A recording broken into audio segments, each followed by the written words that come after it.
Sortie du livre qui coïncide donc avec cette actualité, le sommet Afrique-France qui a été rebaptisé ainsi en 2010. Il s'appelait jusqu'alors sommet France-Afrique. Mais si on suit le raisonnement de ce livre, de manière générale, le système France-Afrique est loin de se déliter. Il ne cesse de s'adapter, dites-vous, pour perdurer.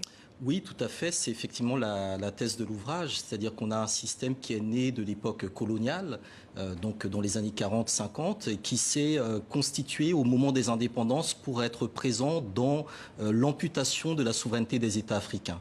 Et donc lorsque l'on voit la manière justement dont les différents chefs d'État africains sont traités, on entre justement dans cette actualité de la France-Afrique, puisqu'ils ne sont pas conviés au sommet Afrique-France qui compte mettre en avant des sociétés civiles, mais lorsque ces sociétés civiles-là se mobilisent contre un manque de démocratie dans leur pays, elles ne bénéficient pas généralement du soutien, on va dire, de la puissance tutélaire qui contrôle ces chefs d'État africains. Donc il y a une sorte de jeu de dupes, il y a une reconversion de la France-Afrique à travers la thèse notamment de l'Africa-France, qui voudrait dire que les Africains finalement seraient en capacité de décider de leur sort, mais on voit bien que dans le sommet de Montpellier, la société civile n'est pas en charge des questions de souveraineté, elle n'est pas en charge des questions monétaires, des questions militaires, des questions diplomatiques, qui font l'actualité et qui font, je dirais, la substance des relations politiques entre la France et ses anciennes colonies. Mais si on reprend l'histoire en fait de ces rapports, il y a quand même une différence entre un De Gaulle, un Mitterrand, un Chirac, un Sarkozy, un Hollande et un Macron aujourd'hui, ou pas du tout? Non, pas du tout. La particularité de la France-Afrique, c'est qu'elle traverse tout le spectre de la classe politique française, de la gauche jusqu'à l'extrême droite. Et c'est ce qu'on montre également dans l'ouvrage.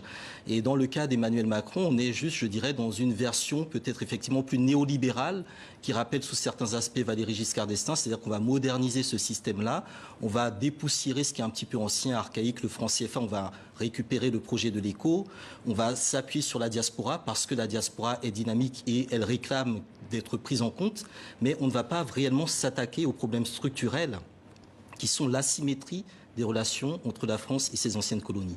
Et donc le simple fait de garder cette relation entre un pays et un continent vu sous l'angle de ses anciennes colonies est en soi fondamentalement colonial. Et le fait également de l'organiser en France, encore une fois, participe d'une certaine manière de cette colonialité où on a le président Macron qui reçoit la jeunesse africaine comme si c'était quelque part ses enfants ou ses petits-enfants. Alors, ces derniers jours, d'ailleurs, Emmanuel Macron avait lancé des critiques à l'égard du Mali et de l'Algérie. L'ambassadeur algérien à Paris a été rappelé à Alger qui taxe le président français de faillite mémorielle. L'ambassadeur de France au Mali a été, lui, convoqué par Bamako. Hier, le ministre algérien des Affaires étrangères s'est même rendu au Mali. Et il y a quelques instants, le premier ministre malien, Choguel Maïga, s'est exprimé. On va l'écouter, on revient vers vous. Le Mali et la France constituent un vieux couple. Il y a par moments des scènes de ménage qui peuvent venir de l'un ou de l'autre membre du couple. Mais je ne crois pas que ça va aboutir au divorce. Pour l'instant, les uns sont énervés. Ils disent beaucoup de choses sous le coup de l'énervement. Je pense qu'il y a beaucoup de perte de sang-froid et d'analyse apaisée, objective de la situation. Au Mali, il n'y a pas de sentiment anti-français. Je le dis haut et fort. Trop de choses lient le Mali à la France. Comment expliquer ce changement de ton du Premier ministre Choguel Maïga qui semble vouloir apaiser les tensions? Il y a plusieurs éléments. Déjà, on l'explique un peu dans l'ouvrage. La question de la France-Afrique, c'est souvent présenté comme une histoire d'amour, une histoire d'amitié, mais c'est surtout en fait une histoire d'intérêt. C'est-à-dire que les États n'ont que des intérêts. Et dans le cas, par exemple, de la relation entre la France et le Mali, il y a évidemment en France une importante communauté malienne qui est présente et qui joue un rôle économique aussi dans le développement du Mali. Donc il y a, je dirais, des relations de peuple à peuple qu'il faut dissocier des relations d'État à État qui sont généralement des relations de prédation des intérêts français, notamment des multinationales, vis-à-vis des populations africaines. Donc cette dissymétrie, cette asymétrie, elle est importante effectivement à souligner et elle est d'autant plus importante qu'on est dans une période où de plus en plus de dirigeants ou de jeunesse africaine bombent le torse vis-à-vis de la France en expliquant bien qu'ils ne sont pas contre le peuple français mais contre la politique africaine ou le rôle des multinationales françaises, mais pas que, en Afrique. Et donc on peut, je pense, voir ce changement de ton un peu sous cet angle-là, c'est-à-dire qu'il faut ménager un peu la chèvre et le chou et fonctionner en fonction également des intérêts. Donc la société civile qui a été invitée sans les mouvements citoyens comme la Lucha, France Dégage, oui. Qu'est-ce que ça veut dire? Alors ce sont justement la Lucha, France Dégage, ce sont des mouvements dont on parle dans le livre, dans l'article que j'ai écrit notamment sur le panafricanisme. Et je pense que ça renvoie aussi à une actualité sur le continent africain. On voit bien que les sociétés civiles sont de plus en plus crédibilisées comme interlocutrices par les chancelleries occidentales, qui, d'une certaine manière, déjà squeeze les gouvernements et les chefs d'État.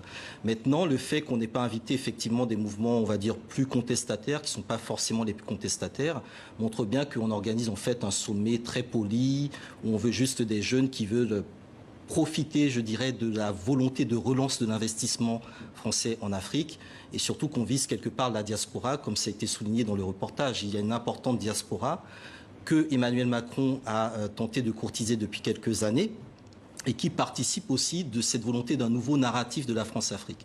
C'est-à-dire faire porter finalement aux Africains eux-mêmes le choix de leur domination. Et c'est en cela aussi que la présence ou le rôle de quelqu'un, d'un intellectuel comme Achille Mbembe, fait également débat. C'est ce qui explique aussi le fait que certains sur le continent acclament l'arrivée des Russes, des Chinois, Wagner. Cette idée d'histoire d'amour laisse entendre qu'il suffirait tout simplement qu'un autre acteur vienne pour que la France crie à l'infidélité. Or, la particularité de nos États ou de nos jeunesses, c'est qu'elles veulent parler d'égal à égal avec la France, non pas en tant que continent, mais en tant qu'État. Donc il est normal que des États comme le Mali, la Centrafrique ou d'autres, ou la Guinée, aient cette volonté, pour assumer leur souveraineté, de parler d'État à État. Même s'il y a des exactions qui ont été documentées par le groupe russe Wagner. Alors, il y a des exactions qui ont été documentées, il faut les étudier, il faut les juger. Je pense que dans le cas de l'armée française aussi, il y a un fort mécontentement d'une partie de la population, notamment par rapport à ce qui s'était passé au Mali il y a quelques mois. Donc je pense que c'est une question qui doit être traitée par la justice. Et la question de la justice, elle me semble également très importante dans ce qui se passe aujourd'hui dans les relations entre la France et l'Afrique. Et le volet judiciaire fait partie justement avec le volet militaire des éléments centraux de l'histoire de la France. Hamzat Boukari Yabara, merci. Je rappelle que vous êtes historien et que vous avez contribué avec une vingtaine d'autres spécialistes à l'écriture de cet ouvrage qui sort ce jeudi. Donc, L'Empire qui ne veut pas mourir, une histoire de la France-Afrique aux éditions du Seuil.